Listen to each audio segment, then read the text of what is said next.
వేసవి అంటే ముందుగా గుర్తుకు వచ్చేది మామిడి పండ్లు. పసివాళ్ల నుంచి పండు ముసలివాళ్ల వరకు మామిడి పండు కనిపిస్తే చాలు నోరూరాల్సిందే. అందుకే మామిడిని ఫలరాజు అంటారు. అంతటి తీపి కలిగిన మామిడి పండ్లు ఈసారి వినియోగదారులకు చేదును పంచుతున్నాయి. తీవ్ర వర్షాభావ ప్రతికూల వాతావరణ పరిస్థితుల వల్ల ఈ ఏడాది మామిడి దిగుబడులు గణనీయంగా తగ్గాయి. ఫలితంగా విజయవాడ మార్కెట్లకు అరకొరగా వస్తున్న మామిడి పండ్ల ధరలు కొండెక్కి కూర్చున్నాయి. విజయవాడలో సీజనల్ పండ్లు కొత్తేమీ కాదు. ఆయా కాలాల్లో మాత్రమే దొరికే పండ్లతో పాటు కొన్ని రకాల పండ్లు ఎప్పుడూ వినియోగదారులకు అందుబాటులో ఉంటాయి. ముఖ్యంగా వేసవికాలం అనగానే వెంటనే గుర్తొచ్చేది నోరూరుంచే మామిడిపళ్ళు.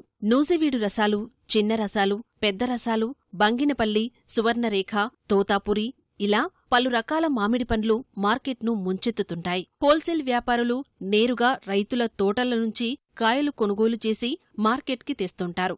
మామిడి సీజన్ ప్రారంభమైనా ఇప్పటికీ అరకొరగానే మార్కెట్లకు సరుకు చేరుతోంది. ప్రధానంగా నూజివీడు, ఆగిరిపల్లి, కోడూరు, జగ్గయ్యపేట నుంచి ఎక్కువగా నగరానికి వస్తుంటాయి. ఈసారి ప్రతికూల వాతావరణ పరిస్థితుల కారణంగా చాలా ప్రాంతాల్లో మామిడి పూత రాలిపోయింది. పంట దిగుబడి కూడా పడిపోయింది. సరుకు మార్కెట్లకు పూర్తిగా రానందున ఇప్పటికే వచ్చిన మామిడి ధరలు మండిపోతున్నాయి. గతంలో ఇదే సమయంలో టన్ను మామిడి పళ్ల ధర 30,000 రూపాయలు పలకగా ఈసారి 40 నుంచి 50,000 రూపాయలు పలుకుతోంది.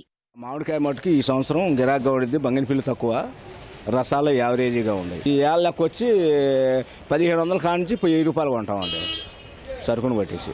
నేను వెళ్ళక చెప్పే పని లేదు, ఆగదు కూడా సరుకు. రసాలు ఆగవు, బంగినపల్లి ఆగుతాయి. బంగినపల్లి ఇప్పుడు ప్రస్తుతం 40, 35 అట్లా జరుగుతుందంటండి. బంగినపల్లి ఇంకా ఎవడ పోయిపోయింది కదా. రసాలు అండి కాయ 10 రూపాయలు, అక్కడ తోటలోని 8, 7 పడుతుంది. మేము తోటలో కొంటాం కాబట్టి ఈ చెట్టు కాయమైన ఉద్యోగింపవుద్దని టన్ను లెక్క ఇప్పుడు బంగినపల్లి 42, 32. సంవత్సరం దిగుబడి తక్కువ అండి, అంటే సరుకు అనేది తక్కువ వస్తుంది. రేజింగ్లో ఉంది ప్రస్తుతానికి మార్కెట్. స్టార్టింగ్లో అయితే 50,000, 60,000 మ్యాంగో మార్కెట్ బంగినపల్లి బేనషా అమ్మింది. ఇప్పుడు మార్కెట్ 35, 37 రన్నింగ్లో ఉంది. వ్యాపారులే ఎక్కువ ధర వెచ్చించి సరుకు కొంటున్నారు. అందువల్ల వినియోగదారులకు ఎంతకు అమ్మాలో కూడా తెలియక సందిగ్ధంలో పడ్డారు.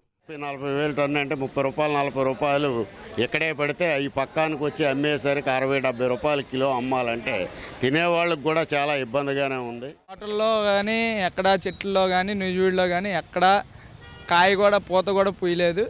సంవత్సరం బాగా ఉండిద్ది రేటు.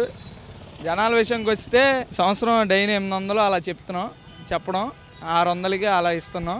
ఇచ్చే నెలలో కల్లా కొద్ది రేటు తగ్గితే మాకు బెనిఫిట్, జనాలకి బెనిఫిట్. కాయలు తీసుకున్నాను, ఫస్ట్ టైం బెంగళూరు తీసుకెళ్దామని తీసుకున్నాను. చూడాలండి ఎలా ఉన్నాయి ఏంటో చూడాలండి. రేటు పర్వాలేదు. బయట 500 అవుతున్నారు, 350కి ఇచ్చారు. పర్వాలేదు అనిపించింది. మరి ప్రతికూల పరిస్థితుల ప్రభావం వల్ల ఈసారి మామిడి పండ్లు అమ్మేవారికి ఎలా ఉన్నా కొనేవారికి మాత్రం చేదునే పంచుతున్నాయి.